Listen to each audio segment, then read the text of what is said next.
বিচাৰি চলাত কৰিলেও অসমত নোপোৱা হ'ব নেকি খুৰা গুজৰাট বিহাৰৰ দৰে অসমো হৈ পৰিব নেকি ড্ৰাই ষ্টেট খুৰা প্ৰেমীয়ে এৰিব লাগিব নেকি খুৰা পানৰ অভ্যাস কথাবিলাক কোৱাটো সহজ কথা সেয়াই কথা অসম বিধানসভাৰ বিৰোধী বিধায়কে প্ৰশ্ন উত্থাপন কৰিছিল আবকাৰী বিভাগলৈ বিৰোধীৰ প্ৰশ্ন আছিল কেইবাটাও তাৰে প্ৰথম প্ৰশ্নটো আছিল অসমত থকা খুৰাৰ বিপণী আৰু বাৰৰ সংখ্যাক লৈ তাৰ উত্তৰত আবকাৰী মন্ত্ৰীয়ে ক'লে অসমত বৰ্তমান 1836খন বিলাতী খুৰাৰ বিপণী আছে বাৰ আছে 1060খন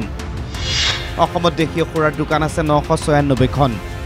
ৰাজহ সম্পৰ্কীয় প্ৰশ্নৰ উত্তৰত তথ্য দিলে আবকাৰী বিভাগে 2020-21 বৰ্ষত খুৰা বিক্ৰী কৰি চৰকাৰে সংগ্ৰহ কৰিলে 2977 কোটি টকা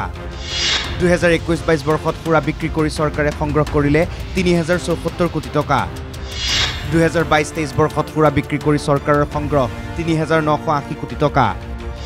2023-24 বৰ্ষত খুৰা বিক্ৰী কৰি চৰকাৰে সংগ্ৰহ কৰিলে 4798 কোটি টকা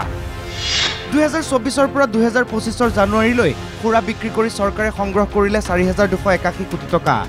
এই তথ্য পোৱাৰ পাছতে বিৰোধীয়ে উত্থাপন কৰিলে প্ৰশ্ন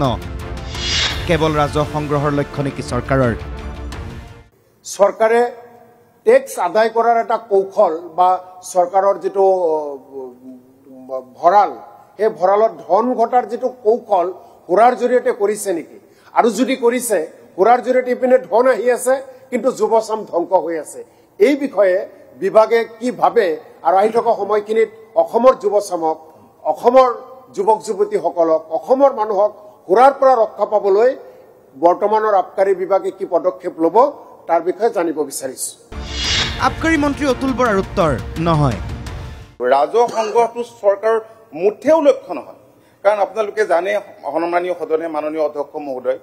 যে জানুৱাৰী মাহ এই অহাৰ লগে লগে তাৰ আগে আগে মাননীয় মুখ্যমন্ত্ৰীয়ে গৃহ বিভাগৰ পুলিচৰ লগত এক্সাইজৰ লগত ট্ৰান্সপৰ্টৰ লগত এখন সভা কৰিছিল আৰু খুব ষ্ট্ৰিক্টলি কৈছিল যে মানুহৰ জীৱনটো প্ৰথম জীৱনৰ লগত আমি কোনেও খেলা কৰিব নালাগে আৰু সেইকাৰণেই যৌথভাৱে এক্সাইজ ট্ৰান্সপৰ্ট পুলিচ যৌথভাৱে আপোনালোকে জানে যে যাতে ড্ৰাইভ কৰোঁতে খুৰা পান কৰি যাতে ড্ৰাইভ নকৰে এই ক্ষেত্ৰত খুবেই সজাগ হৈছিল পুনৰ বিৰোধীৰ প্ৰশ্ন ওয়াইন শ্বপ বাৰ বৃদ্ধিৰ বাবে আসক্ত হৈছে যুৱ প্ৰজন্ম এই সমস্যা সমাধানৰ বাবে অসমক ড্ৰাই ষ্টেট কৰাৰ প্ৰচেষ্টা হাতত ল'ব নেকি চৰকাৰে অতুল বৰাই ক'লে মদৰ মালিক কংগ্ৰেছ কথাবিলাক কোৱাটো সহজ কিন্তু মইতো কৈছোৱে যে ইয়াৰ মালিক হৈছে কংগ্ৰেছ ইয়াৰ পাছতে জাঙুৰ খাই উঠিল বিৰোধী স্যাৰ এটো কি কথা কৈ আছে কংগ্ৰেছ মদৰ মালিক হ'ব পাৰে নেকি স্যাৰ এটা ৰেগুলেটেড ব্যৱসায় অতুল বৰাক উভতি ধৰিলে বিৰোধী দলপতি দেৱব্ৰত শইকীয়া আৰু আন নেতাসকলে আছে আইন বনাই পেলাই স্যাৰ উল্লেখ কৰি দিয়ক অসমত ইয়ালে মালিক বুলি ক'ব লগা নহ'ব স্যাৰ কিন্তু এনেকে মালিক বুলি কেনেকৈ হ'ব পাৰে স্যাৰ শব্দটো উঠাই ল'বলৈ ক'লে অধ্যক্ষ বিশ্বজিৎ দৈমাৰীয়ে যদি আইনত থকা ব্যৱসায় হ'লে এইটো মালিক কোনোবা হ'ব পাৰে নেকি স্যাৰ এইটো নিয়মমতে কোনোবাই পাব পাৰে এই গতিকে এনেকুৱা কথা ক'লে স্যাৰ সদনৰ মৰ্যাদা হানি হ'ব এইটো স্যাৰ প্ৰত্যাহাৰ কৰক স্যাৰ আপুনি এক্সপান্ড কৰি দিয়া হ'ব কংগ্ৰেছৰ মালিক কেনেকৈ হ'ব এক্সপান্ড হ'ব ৱাৰ্ডটো মদক লৈ উত্তাল হৈ থাকিল অসম বিধানসভা ড্ৰাই ষ্টেটৰ প্ৰসংগত অতুল বৰাৰ এটাই কথাবিলাক কোৱাটো সহজ ব্যুৰ ইনপুটৰ সহযোগত নাজিৰ আহমেদৰ ৰিপৰ্ট NKTV+